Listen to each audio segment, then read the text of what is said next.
Breaking news tonight in the Nolan Wells investigation. Enhanced distress call audio bombshell. Good evening. I'm Nancy Grace. This is Crime Stories. I want to thank you for being with us.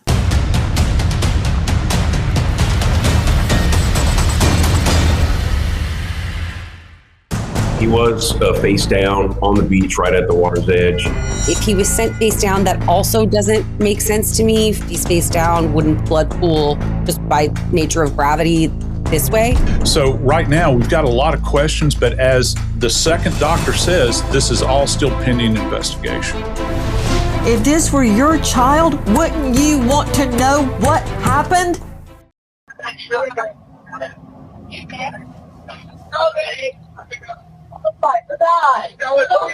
Detail assistance, Vicky speaking. How can I help you? Hey, we're at the west tip of Horn, and our bilge pump stopped working. We're sinking. Can y'all please come? We have a membership. All right, of course. How far is the water coming up, sir? Can you give me a description? Ankles? What'd Hello? you say? Hey. Yes. How far is the water coming up, sir? It's coming up. We're just sinking. I don't know. Like we're going down now. What did we just hear? What was that? One more time, please.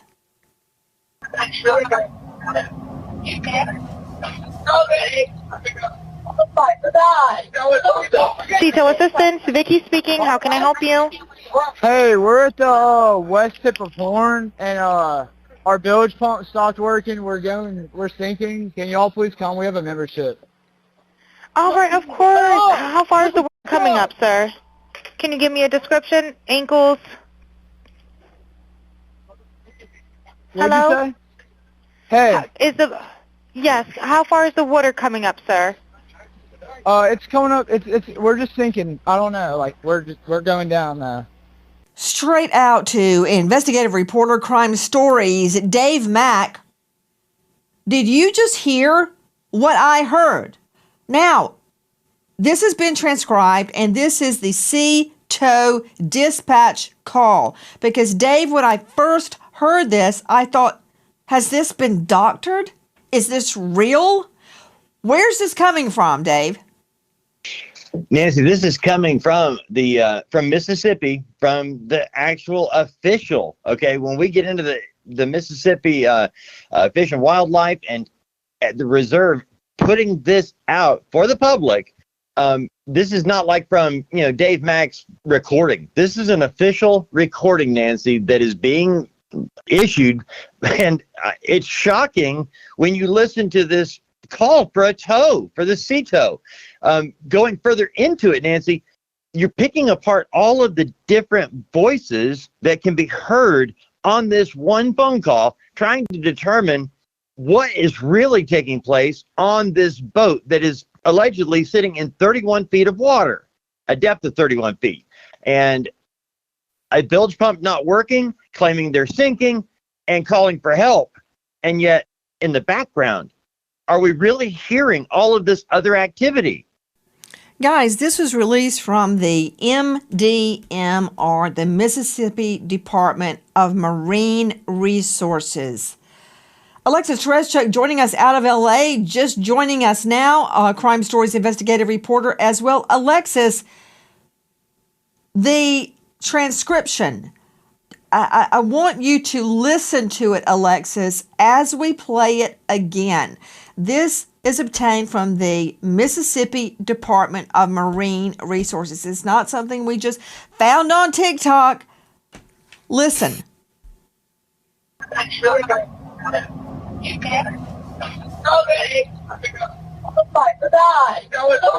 Detail assistance, Vicky speaking. How can I help you? Hey, we're at the west tip of Horn, and our bilge pump stopped working. We're sinking. Can y'all please come? We have a membership. All right, of course. How far is the water coming up, sir? Can you give me a description? Ankles? What'd Hello? you say? Hey. Yes. How far is the water coming up, sir? It's coming up. We're just thinking. I don't know. Like we're going down. Okay, Alexis Tereszchuk, jump in. So it sounds like before the woman starts talking, the operator, everyone in the background is saying, "Is he dead? Nolan, wake the up." And so they are concerned about Nolan. They're saying, literally, "Is he dead?" Nobody has ever, none of the kids on this boat have ever admitted that anybody said that they thought Nolan was dead on the boat. This is the first time that we are hearing this. What is the chance that this has been doctored in some way, Alexis Tereszchuk? Because circulating on the internet was a scene where another young man was face down being attacked on the sand. That was not Nolan Wells. That's not Nolan Wells. Repeat. So there are bottom feeders that are fabricating evidence and circulating it, and it's whipping up all sorts of hostility.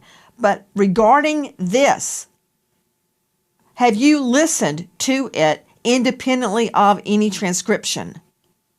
I have listened to it. I've listened to it over and over, and I've listened to the audio where it's only the sound of the boy calling in and not the operator's voice. So it takes a little bit of the distraction out, and you can just hear the voices, the one friend saying, "Is he dead?" And we are hearing somebody very worried. They're saying, "Is he dead?" Somebody, you think you might have heard them say Nolan right before that. Somebody then says, "Oh my God." So the thing is, there have been a lot of false videos. People have said there was a video where Nolan was screaming, saying, "Give me my phone back." His friend says, "No, that's me in the video."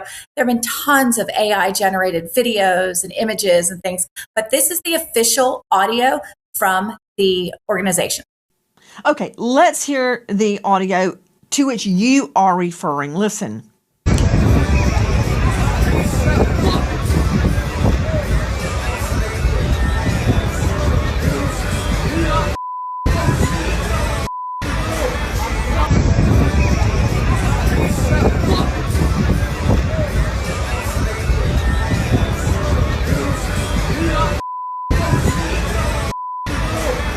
Now, it's my understanding, Dave Mack, that sound we just played is real sound. That is not doctored sound, but someone else claims that's them saying, "Give me my phone back." That is not Nolan Wells. Explain.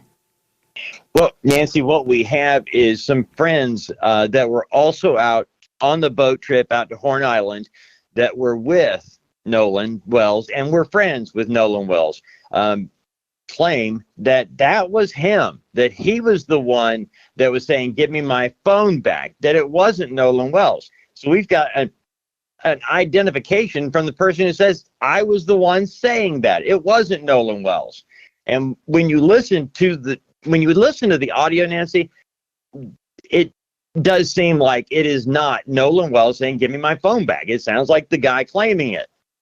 Guys, a lot of confusion surrounding the audio that has been released by the Mississippi Department of Marine Resources.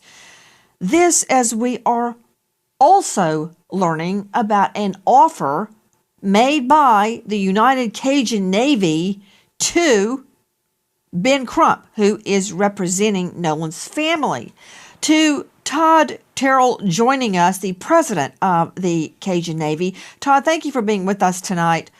Todd, explain to me the offer that you guys made to Crump.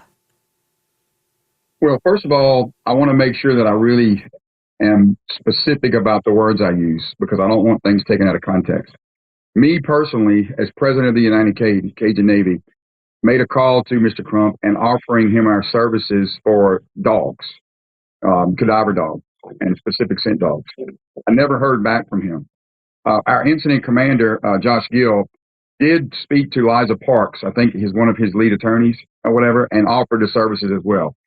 The rumors about us talking to Mr. Crump, personally, I want to set the record straight. Nobody, myself, nor anyone from United Cajun Navy spoke personally to Mr. Crump. We did reach out and make an offer, but we did not hear back from him. Okay. Much has been made of the offer to, was it cadaver dogs, scent dogs, or both, Todd? It was both. It was cadaver dogs and specific scent dogs. And, some of this needs to be clarified. Okay. And that we did make an offer, but we did not hear from him himself. Gotcha. There's a lot of people on the team. So who is it that you said you guys contacted or spoke with? Liza Park. And we have a phone record. Our guy, Josh Gill, my incident commander, on the 13th, left her a message. And on the 14th, they reached out to her. And I think got back, I think it was 9:51 on the 14th. There was a 23-minute call with Josh Gill, our incident commander, and Liza Park, who I believe is Mr. Crump's lead attorney. And so they knew well what we did, the credentials of the dogs, and what our specific offer was. So they knew it ahead of time. To Marie Pereira joining us, veteran criminal defense attorney. She is also a domestic violence expert and a registered nurse to boot. Marie, thank you for being with us tonight. Here's the deal. A lot has been made that Nolan Wells' family turned down an offer to have the boat searched with cadaver dogs, which, if they had hit on the boat, would suggest a dead body had been on the boat. Here is the fly in the ointment. It's not their boat. They can't give authority or permission or privilege for anybody to get on that boat and search the boat. So the fact that Crump's team didn't call back means nothing. They were not authorized to give authority or privilege or permission for anybody to board that boat, much less a cadaver dog or a scent dog. You nailed it. And it's not his job or anybody else's to do what the police need to be investigating. After hearing that audio and knowing all the facts, they should be investigating this like it's a homicide and stop with the he say, she say from all of those kids on the boat who are presumed innocent at this moment, but I'm seeing and hearing guilt. Just off the fact that they even had his phone, that part. Why did you even have his telephone? I will never get over that because even as an adult, my phone is my life. If I'm staying back doing anything, I'm staying with my phone. So they need to be investigating all of those kids, interviewing them piece by piece, one at a time. And I promise you, somebody's going to break and tell the truth here. Joining me is Marie Pereira. In any criminal investigation, the first thing you do is get all the parties, all of them, and you separate them, and you question them separately. You give them a waiver of their rights. They read it, they sign it, you read it out loud to them, you get all this on video, and you ask each one separately what happened before they have a chance to get together and talk. I'm not saying the friends are guilty. I'm not saying they're innocent. What I am saying is that would have been proper police procedure. For all we know, it did happen. It doesn't sound like it happened, but for all we know, it may have happened. The next thing you do is you ask them, would they willingly take a polygraph? Now, you and I, Marie Pereira, know that in a criminal case, polygraphs are not allowed into evidence unless they are stipulated, agreed to, before the polygraph is taken. It's the only way they come in. Now, in civil cases, they're allowed in. Think of O.J. Simpson. Didn't come in the criminal case, did come in the civil case, and P.S., he flunked it. That said, that's what you do. You separate them, you talk to them, you record it, you get their waiver of rights, you read their rights out loud on video, then you talk to them. Not hard. Next thing, you bring cadaver dogs and scent dogs on that boat. Now, scent dogs are going to hit on the boat anyway because they state Nolan was on the boat. So they're going to pick up Nolan's scent on that boat. Cadaver dog, whole nother story. And another thing, I would get a search warrant for it.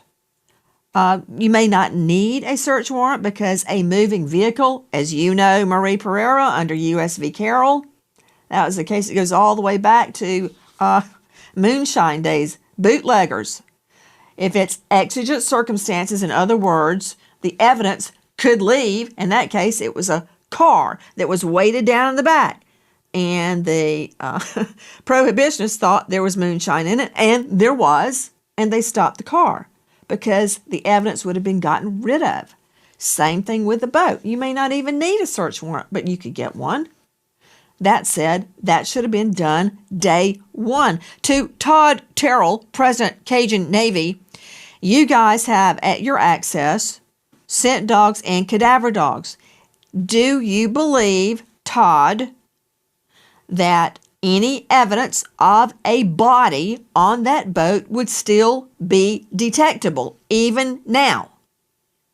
Not speaking specifically in this case, but in past cases, we've had dogs detect body, blood and smell months and even years later.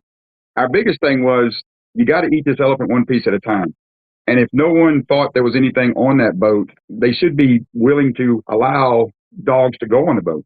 So for us, it's a matter of just it's another tool. It's a tool to use. Dogs aren't 100%, but these dogs are pretty damn close to it. Joining me now is Elliot Connie out of Arlington, Texas, psychotherapist. He's author of Change Your Questions, Change Your Future. He's president and founder of the Solution Focused Universe. He's a star of Family Therapy Podcast and upcoming The Elliot Connie Show. Elliot, thank you for being with us. Thanks for having me. Both sides are so ready to jump on each other. I'm guessing, I don't know what Crump's thinking, but he did not have authority to release that boat. It's not his boat. That's like me telling you, Elliot, sure, go ahead, search Dave Mack's house. I don't care. You've got my permission. That's not my house. I can't give permission for you to go search it. So it's really simple. That's absolutely right. It's really simple. I don't really understand so much of this. Like, people are, like you said, they're one side is going after the other instead of just accepting really logical things like the point that you're making here. Like, the family does not have the right to tell the other family what they can and cannot do with the boat, and other people are using that as evidence that there's something somehow wrong with what the family is saying, when all they really want is justice. And justice is the pursuit of truth. And it just seems to be triggering people in such an odd way that I, quite frankly, don't understand. Guys, I want to circle back not only to the beginning of that MR, Mississippi Department Marine Research call. I want you to hear more, a different segment of that SEATOW, that's SEATOW call. Listen. Right, looks like you're on Horn Island, correct? Are you Yes, on we are Horn at Horn Island? Island. Yes. All right, is the boat sinking or you have it aground? We were sinking, yes. Is it aground is the question?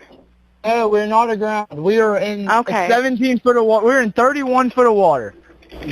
All right, have to ask. What do you want to do? Do you want to be towed back? I want to get this boat unsank and towed back, yes. All right, where would you like it towed to, sir? You can tow it to Ocean Springs Harbor, or Fort Bayou Launch. You know, it just struck me. He's got reception. Why is everybody saying you can't make calls and you can't take pictures because there's no reception? He's out in the middle of the water at those coordinates and he's got reception. Remember that? Remember that, Alexis Tereszchuk, Crime Stories investigative reporter? We were told at the beginning that items were not deleted off Nolan Wells' phone, but he wasn't posting because there wasn't reception. But they're out in the middle of the water and they've got reception. They do. He has really good reception, and you can hear it clearly throughout this call. But the stories maybe have changed a few times. First, it was he didn't have any reception. The other was, nobody took their phones on the island because you had to wade through some water to get to it. And they even said, well, this is salt water, not fresh water, as if that matters to your phone when you drop it into it. But there are videos from the island. It's even some of his friends are in videos from the island. So people clearly had their phone. And the other friend was arguing when you were talking about the videos that people worry about that have said that it was him. His friend was seen in the video screaming, "Give me back my phone." The phones were there. Other kids had their phones. Okay, but before I discount claims that Nolan did not have reception. I don't know what carrier he had. Maybe he didn't have reception. My point is, why everybody's screaming to shut this investigation down, I don't know, because these are very rudimentary facts that we don't have the answers to. You know, he is talking about the boat taking on water. We are sinking. Come and get us. I want this boat unsank and towed back. But interesting, we learn that that very boat took multiple trips later that very same night. So first, at 9:56 a.m., the boat leaves the original dock. It arrives at Horn Island at 11:14. So at around 4 o'clock, there is a call to the Coast Guard about the boat. NBC News got a hold of it. We're sinking. Can y'all please come? And is everybody on board in good health otherwise? Yeah, everybody's on board. Everybody's on board. So does that mean Nolan is on there? Who was on that boat? At 4:31, the boat leaves Horn Island and it is towed approximately 3 miles, and then the tow ends. So after 3 miles, they go back to the original dock, okay? They arrive at 5:44 p.m. So it looks like this is where Horn Island is, and this is where the original dock is that I am referring to. I looked it up, and El Camino Real Road is in Gulf Hills, Mississippi, which is right above Ocean Springs. So I'm wondering if this is the house where they got the phone. Now, the boat travels to Fort Bayou. At 6:06, the boat returns to the original dock. Then, from the original dock, the boat goes back to Fort Bayou, and then they go to the boat launch, and it is put onto the trailer and moved by the vehicle. Did they drop people off at the original dock, travel to Fort Bayou, pick somebody up, and go back to that original dock? And then from there, why was there an hour and 13-minute time gap? This boat was sinking hours before, and then they're just having it docked for an hour and 13 minutes. You would think they'd want to get that boat out of the water ASAP. That's from the Real TikTok Detective and from NBC. So it doesn't sound to me, Dave Mack, that the boat was sinking, because they're going all over in the boat. So if the boat's not sinking, why the sea tow call? Why the distress call? Yeah, Nancy, the one thing you have to remember on that first sea tow call, you know, you hear them saying, we're in 30 feet of water, we're sinking, we need to be unsank and towed. But if you follow along with that communication, the sea tow company reaches out to a local captain nearby and says, hey, we've got a boat, can you go take a look? And the captain nearest to the boat says, hey, I just got a call from the owner of that boat. He says they've resolved the problem and don't need us anymore. So, and this happened during the course of 10 minutes, Nancy. So they're calling for help and then not calling for help. So something was definitely going on with this Triton 21-footer that they cannot explain. Hi guys, American homeowners. The FBI has been warning about a type of real estate fraud called title theft, and your equity is the target. With just a forged signature, your ownership can be transferred out of your name, and without protection in place, you're left with an emotional and financial nightmare. That is why we partner with Home Title Lock, so you can find out today if you're already a victim and protect yourself.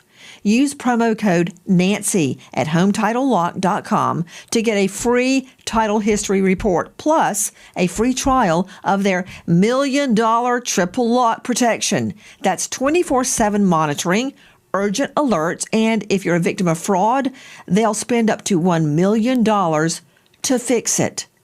Don't be a victim. Protect your home equity today. That's HometitleLock.com, promo code Nancy, or just use the link below. And good luck.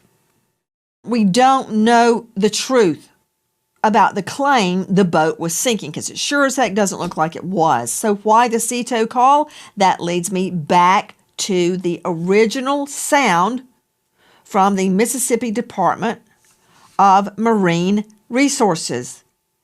With me now is Todd Shipley, digital expert. Todd, listen to this.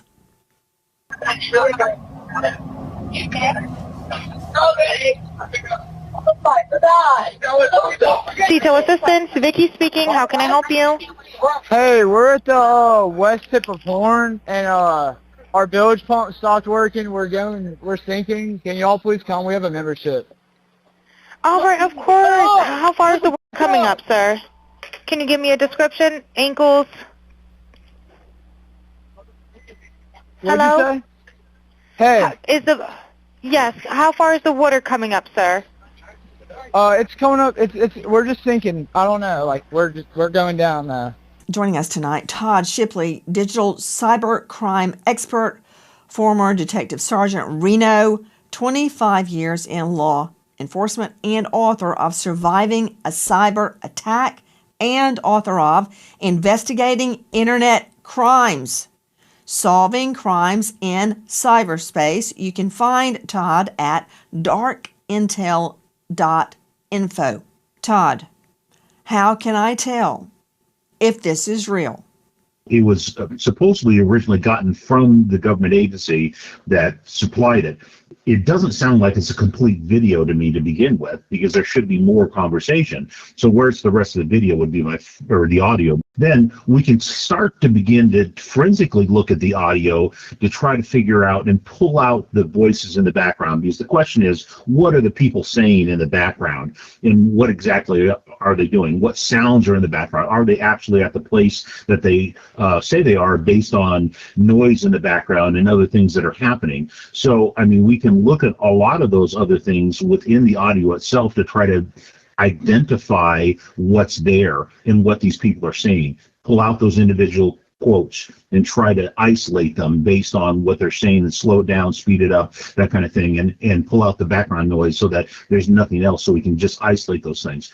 There's several things that can be done with this. Todd Shipley, if you had this audio, what would you do digitally to clean it up, enhance it, and isolate it? Well, there's, as I said, there's some of the things that we can do is we can isolate the different tones, the different signal pieces that are coming through there in the audio. We can take that and isolate the individual people that are in there and try to identify who they are. And that's done digitally. We can actually just isolate the different streams that are there and pull out those different audio pieces.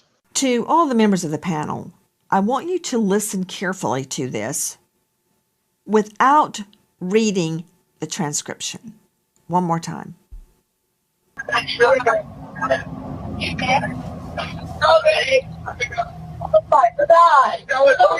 Detail assistance, Vicky speaking. How can I help you?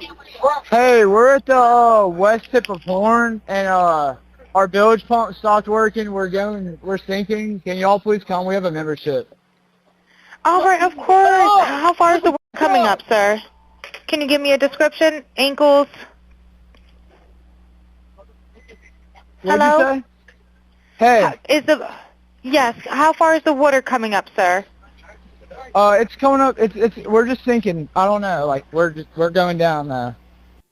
Todd Shipley, the words, a man saying, "Wake the F up," I can discern that without reading it on the transcript. Where you hear someone say, "OMG," I can make that out. I can make out what I think is "don't die." They're screaming. What can you make out of this? Because if this is real, this changes the course of the investigation, Todd Shipley. Well, it definitely does, and those are the things that we want to focus on. So we would look at adjusting the gain, taking out the static noise. We use tools to filter out different parts of the speech so that we can isolate that's being said and try to adjust it and make it more understandable. So there's editing techniques that we can use to try to figure out exactly what's being said, because that items in the foreground of the audio being the two people speaking on the phone are what we want to remove. We want to get to those other conversations in the background and try to isolate those by reducing the static that's there and adjusting the gain higher so we can understand what's being said better. You know, I don't quite get it to Elliot Connie, psychotherapist and author. If items have been doctored, like the pictures I was describing earlier, where a young man was face down on the beach getting beaten by a group of guys, it's not Nolan. I'm not sure the incentive for pouring gas on the flame, but we have to listen to this and we have to try and discern the truth. Yeah, I think that's true. And I share your confusion. Like, people want to believe that this was an accidental drowning to the point where anybody asking any questions is experiencing massive amounts of hate online, including Nolan's mother and family and father. And I think it's really important to ask these questions. To the point of the audio that we've been watching, there actually is a version of this that a sound engineer has done exactly what Todd was just talking about, removing the foreground noise and enhancing the background noise. And you can clearly hear them saying things like, "Wake the F up, Nolan." And the very one thing that you can clearly hear in all of these versions is them screaming Nolan, which, to your point, would turn this investigation in a very different direction just by knowing that Nolan was on that boat. And I think it's important that we ask these questions. I'm so glad that you are on top of this, because we need people like you with your platform that don't look like people like me advocating for truth, because people have such a motivation to protect these kids. And I don't fully understand it when the motivation should be pursuing justice and truth. Speaking of attacks on Nolan's mother, listen. The only question that we have is what happened to our son. That is the only question. We have consistently been degraded by the public. There's been questions about our parenting, our GoFundMe, this, that, and other. I've been called a racist. I am a healthcare provider, and I take my job very seriously. I love everyone. Not only is Nolan's family getting death threats, reportedly, but so are the so-called friends that were on the boat. Well, I mean, with everything going on social media right now, with people saying the crazy things that they're saying, I would never want to take the attention off of Nolan and his family. They don't deserve that. And, you know, for own personal reasons, I mean, I've gotten thousands of death threats. My family's got thousands of death threats. I couldn't bring myself to go because, you know, I got to put my own safety first. And even if that means, you know, missing my friend's funeral, I mean, it's horrible, and I wish I could have been there, but, you know, that's what's been going on, you know? That is from the Officer Tatum show. Not only that, apparently law enforcement is getting threatened. Our community is grieving the tremendous loss of Nolan Wells, who is loved and treasured by everyone. Nolan's family deserves answers, and our community deserves answers. Every death in the county, except those of natural causes and non-criminal car wrecks, are presented to your grand jury. Many people don't know that. We have handled death investigations in this manner my entire career. Nolan's case is being handled the same way, with the same care and the same commitment to the truth that we handle all death investigations. I understand the public's urgency to know what happened to Nolan, but we are not taking time for time's sake. We are taking the time required to complete the work this investigation demands. Since Nolan was reported missing, local, state, and federal law enforcement agencies have worked around the clock investigating what happened to him. Hi guys, Nancy Grace here. Please join us on Crime Stories and stream it first on Fox 1. When breaking crime news develops, we investigate it and bring it to you. Bombshell updates, answers to unanswered questions from cases making the headlines and cases you may never have heard of until Crime Stories. We go inside investigations with exclusive interviews, crime victims, families seeking justice, investigators, experts, and sources from within the case itself. Stay on top of the nation's biggest trials with us, including gavel-to-gavel coverage with real-time analysis. Crime Stories with Nancy Grace. Stream it first on Fox 1. I hope to see you there, and thank you, friend. Every piece of evidence must be examined. Every credible lead must be followed to its conclusion. Every witness interview must be analyzed in context of all other evidence. The pressure for answers does not change what the work requires. Our responsibility to Nolan and our community is to complete this investigation thoroughly, carefully, without compromise, supported by the evidence and worthy of the confidence of the people we serve. That is the elected district attorney in that jurisdiction. Apparently, everyone is getting threatened and attacked. That's not a very good climate in which to do your job, is it, Dr. Thomas Coyne, the chief medical examiner out of Tallahassee, District 8, toxicologist, pathologist, and neuropathologist? Because everybody's taking heat. They're probably afraid to even walk to their car. It does sound like a tinderbox out there. Yeah, no, I would. I certainly wouldn't want to be involved in that investigation myself as well. It's, these can get pretty heated pretty Dr. quickly. Coyne, sadly, you're getting dragged into it right now. Dr. Coyne, I need to talk to you about the body. And I'm going to circle back, everybody, to the Katie, the mystery Katie girl on Horn Island. Her sister spoke out on her behalf. Okay, and there's a problem with that, too. There is a discrepancy with that. But before I get to that, Dr. Thomas Coyne, thank you for being with us tonight. And yes, repeat, we're dragging you into it. Dr. Coyne, I understand why Nolan Wells' lungs were removed from his body and that the second examiner did not have them. He cannot complete his independent autopsy because he can't look at the lungs. I'm sure the doctor is looking at the lungs in Mississippi because they think he drowned. But why the throat? Why has the initial medical examiner kept the throat? Well, I'll say anytime that you investigate a drowning, it's considered to be a diagnosis of exclusion, right? So you have to figure out why a person went into the water in the first place and why they couldn't get out. And let's assume, in this case, there was trauma that happened to a person or something that prevented him from getting out of the water. Well, if there was, let's say, a battery or a fight that occurred perhaps with injury to him and to his person, if a person, let's say, was maybe strangled or there was injury to the neck, if a person's been in the body of water for several days, especially floating face down, there's probably going to be some considerable decomposition. And one of the ways that we determine if there's trauma to the neck or if there has been, like, say, strangulation, is if there are hemorrhage in the neck muscles surrounding the airway, and if there's fractures to the cartilage and bones that are within the neck.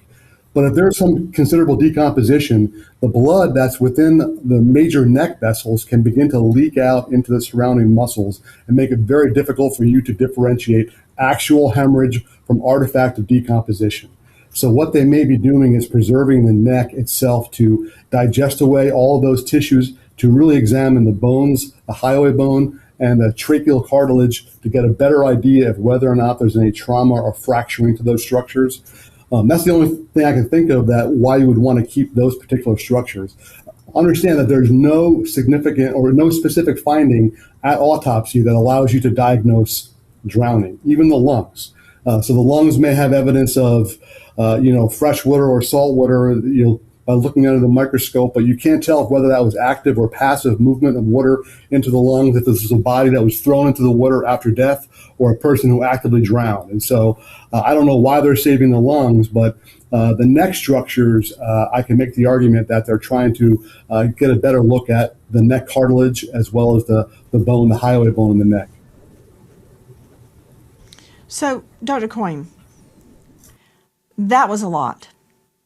But two things jump out at me. Number one, are you telling me that the neck, Nolan Wells' neck, may have been retained by the initial medical examiner because the medical examiner cannot tell the difference in a bruise or damage in life, such as a fight, a strangulation. Can't tell that from blood diffusion post-mortem during decomp? Yes, there's that's one of the possible reasons. Your neck muscles have a lot of what's called myoglobin, red proteins that are present within the tissue. You have the blood that's within the jugular and carotid arteries that are along those muscles in your neck. Decomposition can discolor everything red, can allow movement of blood into tissue. And so if there is some confusion about whether or not hemorrhage in tissue is due to decomposition or due to actual injury, they may do a deeper look at those structures. And so that can include microscopic sections, taking actual tissue sections from that area, looking at it under a microscope, and perhaps also removing all tissues from those structures to just look at the cartilage. That's a lot of words, Coyne. I like you, Dr. Coyne. I respect you, but just as a yes, no, if I can even form the question accurately, are you telling me the medical examiner, the initial medical examiner, may have kept Nolan's throat because he can't tell the difference in an attack on the neck versus decomp? Blood dispersion during decomp? If there was significant decomposition, that may be one of the reasons. I've never. All right. So I'm taking that. Yes, that could be it. So yes, absolutely. I can't think of any other reason. In drowning, sometimes you have less than 10% of drownings. There's the hypothetical dry drowning where a person can have a spasm of the neck muscles once you swallow water. But there's no physical finding that you could look at autopsy that would prove that. So I can't imagine they would save the neck for that reason. The only reason I can think of is that they're looking at the underlying structures a little more clearly. So I don't think I need my medical degree, and I don't think I have to be the chief medical examiner in District 8 there in the state of Florida to figure out the first medical examiner kept his throat for a reason. What is the reason? Why the throat? Why not the foot? Why not the hand? Why the throat? There's something about the throat that the medical examiner is concerned about. You just heard Coyne explain it very clinically and in depth. I want to ask you something else. Can I see Dr. Coyne, please? Dr. Coyne, we were just showing you autopsy results, and it's from the second medical exam, the second doctor. That's it. Thank you, control room. On the back of Nolan's neck is deep subcutaneous reddening of the tissue. I've had one doctor, who I respect highly, tell me that was pooling of the blood post-mortem. Well, I don't buy that because it wasn't pooled anywhere else on his body, on his back. So why there? It's not pooling. I don't believe that. Then somebody else said, oh, that happened because his head was on the block at autopsy. Well, the block at autopsy is usually 4x13. That is 8x12. Plus, that doesn't make sense. You don't bruise post-mortem. So there would not be markings on his body from the autopsy. You can't bruise after you're dead. Your blood's not pumping. No, that's not correct. It's not bruising. It's this red discoloration. If it was actual hemorrhage or hemorrhage in the tissue, which is a bruise, then they would have called it hemorrhage in the tissue. They're calling it red discoloration. When a body, especially a decomposing body, is on its back, it has to get transported from wherever the body is recovered to the autopsy facility. It remains in the autopsy facility until the autopsy is performed. Then the head is cut open to reflect the scalp back. So first of all, if there was significant hemorrhage there, the first autopsy should have noted that.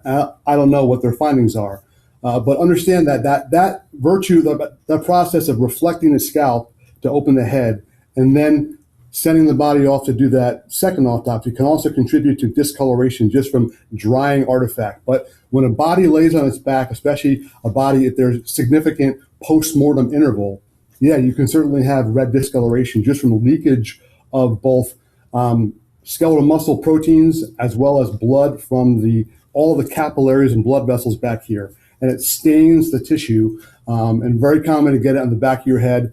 You can also get it on your back, but mind you, they're not reflecting the back to look at those tissues in the back, but they are opening in the head. And so that's probably why you only see that red discoloration reported there. I believe you're saying, I'm trying to interpret this from a layperson's point of view, that out of his whole body, he had blood settling on the back of his head at his occipital? They're only looking at the back of his head, right? They're not opening up his back. When they do the autopsy is performed by a Y incision that's created in front, and those tissues are reflected backwards. They're saying that's red discoloration because it's different color from the normal color of the occipital bone. They're also, from that photo, they're just putting red marker across the back of the occipital bone. Dr. Coyne, to me, that didn't settle anything. But we can't settle anything because we don't have the full autopsy. So we're like the 5 blind guys feeling different parts of the elephant, trying to figure out what is it. Okay, we can't sign off until we address the Katie issue. Now, correct me if I'm wrong, Alexis Tereszchuk, Crime Stories investigative reporter, but the friends on the boat say Nolan wanted to stay behind because of a girl he just met named Katie. Katie has been found, and she says no. He said he was leaving with his friends. 100%. Do I have that much right? 100% Okay. you have that exactly Let's right. take a look at what Katie's sister says. Put it up on the screen, please. Katie had a conversation, assumed Nolan was getting ready to get on the boat that he came out in. Katie made it home. She was on another boat, different people. Blah, blah, blah, blah. Katie assumed the friends telling him to get on the boat would not have left him. Dave Mack, Crime Stories. What is Katie stating through her sister? She is saying that Nolan did not stay with her on Horn Island, that she thought he was going back with the same people he came with. And by the way, got to add this, Nancy, Katie McCormick has been working with investigators, has been fully cooperative with them, the Wells family, and she says flat out that he did not stay with her. He went back. Hi guys, Nancy Grace here. If you are a homeowner, you've probably thought, should I call American Financing to refinance and pay off this debt? But you don't because of your low mortgage rate. That low rate, it's not saving you if you're drowning in credit card interest. People are calling American Financing, and American Financing is saving customers an average of $800. That's not in all, that's a month, by using their equity to pay off the credit card debt. Using their home equity to pay off credit card debt. No upfront fees. It costs you nothing to find out what you could be saving. And if you start today, you may be able to delay 2 mortgage payments. American Financing, 866-888-0344. Repeat, 866-888-0344. Or just go online to americanfinancing.net/Nancy. Disclaimer, NMLS 182334, NMLSconsumeraccess.org, APR for rates in the 5S start at 6.327% for well-qualified borrowers. Call 866-888-0344 for details about credit costs and terms. Go to http://www.americanfinancing.net/Nancy. Average savings are based on borrowers who save over $199.99. And good luck. If you know or think you know anything about this case, Dial 228-769-3063. 228-769-3063. There is a $125,000 reward for information leading to the truth of Nolan Wells' death. We remember American hero Corporal Albert Gomez, White Settlement PD, Texas, passed away in the line of duty, leaving behind his wife Christina and daughter Ariane. American hero Corporal Albert Gomez. Thank you to our guests, but especially to you for being with us tonight. Nancy Gray signing off for tonight. But I'll see you tomorrow night. And until then, good night, friend.